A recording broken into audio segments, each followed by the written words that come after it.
بسم اللہ الرحمن الرحیم علیہ صلی وسلم دائما ابدا علی حبیبک خیر خلق کلہم۔ اللہ رب العزت کا بے پایاں لطف و کرم اور احسان عظیم ہے کہ جس نے ہمیں آج کی بابرکت محفل میں اکٹھے ہونے کی توفیق عطا فرمائی، سب سے بڑھ کر یہ کہ ہمیں دولت ایمان سے بہرمند فرمایا۔ اللہ تبارک و تعالیٰ کی تمام مخلوقات حضور سید عالم محمد مصطفیٰ صلی اللہ تعالیٰ علیہ وسلم سے محبت کرتی ہے، اور جو بندہ مومن ہے اس کے ایمان کا مرکز و محور بھی حضور صلی اللہ تعالیٰ علیہ وسلم کی محبت ہے۔ حضور علیہ السلام کی ذات سے محبت ہے تو اس کا ایمان بھی کامل ہے۔ آج ہم ذکر کریں گے کہ اللہ تبارک و تعالیٰ کے جو فرشتے ہیں وہ بھی حضور صلی اللہ تعالیٰ علیہ وسلم سے انتہا درجے کی محبت کیا کرتے تھے اور حضور کی مجلس میں حاضر ہوتے، جیسا کہ حضرت سعد ابن ابی وقاص رضی اللہ تعالیٰ عنہ اس روایت کو نقل فرماتے ہیں۔ آپ بیان کرتے ہیں کہ جنگ احد کے روز میں نے حضور صلی اللہ تعالیٰ علیہ وسلم کے پاس دو ایسے حضرات کو دیکھا کہ جنہوں نے سفید کپڑے پہنے ہوئے تھے اور بڑی بہادری کے ساتھ حضور صلی اللہ تعالیٰ علیہ وسلم کے ساتھ لڑ رہے تھے، اور آپ بیان کرتے ہیں کہ میں نے انہیں پہلے کبھی بھی نہیں دیکھا، اور وہ حضرت جبرائیل علیہ السلام اور حضرت میکائیل علیہ السلام تھے، یعنی دونوں فرشتے حضور کی بارگاہ میں حاضر ہوئے۔ غزوہ احد ہو رہا ہے اور بشری صورت میں حضور علیہ السلام کے ساتھ لڑ رہے ہیں۔ اسی لیے حضرت سعد ابن ابی وقاص رضی اللہ تعالیٰ عنہ نے ان کو دیکھا، اور اسی طرح حضرت رفاعہ بن ابی رافع وہ بیان کرتے ہیں جو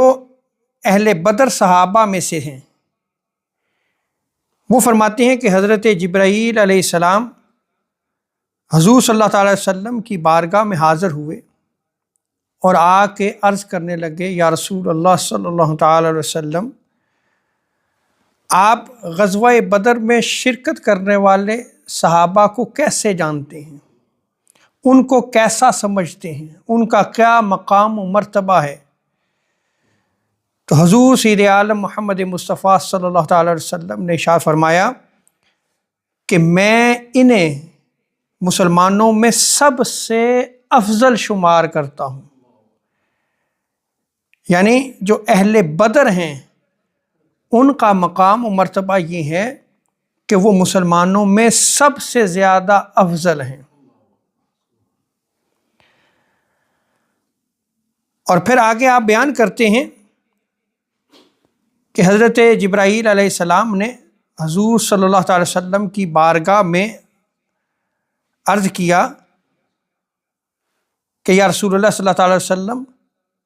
غزوہ بدر میں جو فرشتے شامل ہوئے وہ بھی دوسرے فرشتوں میں اسی طرح ہیں۔ گویا غزوہ بدر میں فرشتے بھی نازل ہوئے اور حضور علیہ السلام کے ساتھ، صحابہ کے ساتھ انہوں نے بھی جنگ لڑی۔ تو یہاں یہ یاد رکھ لیں کہ جب ایمان اور ایقان کے ساتھ اعلاء کلمت اللہ کے لیے مومنین نکلتے ہیں تو پھر فرشتے بھی آتے ہیں۔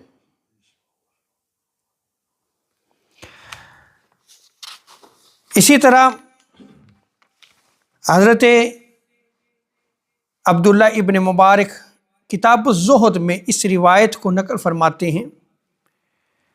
کہ حضرت کعب سے روایت ہے، وہ بیان کرتے ہیں کہ ہر روز صبح سویرے حضور سید عالم محمد مصطفیٰ صلی اللہ تعالیٰ علیہ وسلم کی قبر انور پر 70,000 فرشتے حاضری دیتے ہیں،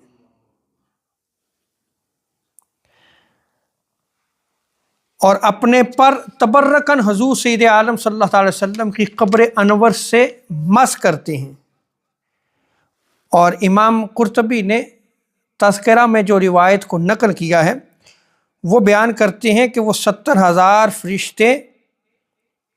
اس روضہ انور کو ڈھانپ لیتے ہیں، یعنی ہر طرف نور ہی نور ہو جاتا ہے، اور پھر اپنے پروں کو حضور سید عالم صلی اللہ علیہ وسلم کی قبر انور کے ساتھ مس کرتے ہیں، اور پھر حضور صلی اللہ علیہ وسلم پر درود پڑھتے ہیں، یہاں تک کہ وہ درود و سلام کا گجرانہ پیش کرتے رہتے ہیں۔ شام ہو جاتی ہے، اب صبح سویرے آئے، شام تک وہ حضور کی بارگاہ میں موجود رہتے ہیں، حضور کی قبر انور کے پاس موجود رہتے ہیں اور درود پڑھتے رہتے ہیں۔ شام ہوتی ہے تو آسمان کی طرف چلے جاتے ہیں، اور شام کو پھر 70,000 فرشتے حاضر ہوتے ہیں۔ ان کا عمل بھی وہی ہے کہ وہ آ کے حضور سید عالم صلی اللہ تعالی وسلم کی قبر انور پر اپنے پر مس کرتے ہیں، تبرکن، برکت کے طور پہ۔ تو آپ ملائکہ فرشتوں کی محبت بھی دیکھیں، اور پھر حضور سید عالم صلی اللہ تعالی وسلم پر درود بھیجتے رہتے ہیں یہاں تک کہ صبح ہو جاتی ہے، اور جب صبح ہوتی ہے پھر لوٹ جاتے ہیں، اور پھر اسی طرح صبح کو پھر 70,000 فرشتے نازل ہوتے ہیں۔ حضرت کعب بیان فرماتے ہیں کہ یہ سلسلہ قیامت تک جاری رہے گا، یہاں تک کہ جب قیامت بپا ہوگی تو حضور سید عالم صلی اللہ علیہ وسلم 70,000 فرشتوں کے جھرمٹ میں اپنی قبر انور سے نکلیں گے۔ اللہ تبارک و تعالی ہمیں حضور سید عالم صلی اللہ علیہ وسلم کی محبت عطا فرمائے۔ آج میں نے جو چند روایات آپ کے سامنے نقل کی ہیں، یہ فرشتے حضور سید عالم صلی اللہ علیہ وسلم سے کس طرح محبت کرتے ہیں، ان روایات کو نقل کیا ہے۔ اللہ تبارک و تعالی ہمیں حضور علیہ الصلوۃ والسلام کی محبت عطا فرمائے۔ وما علینا الا البلاغ المبین۔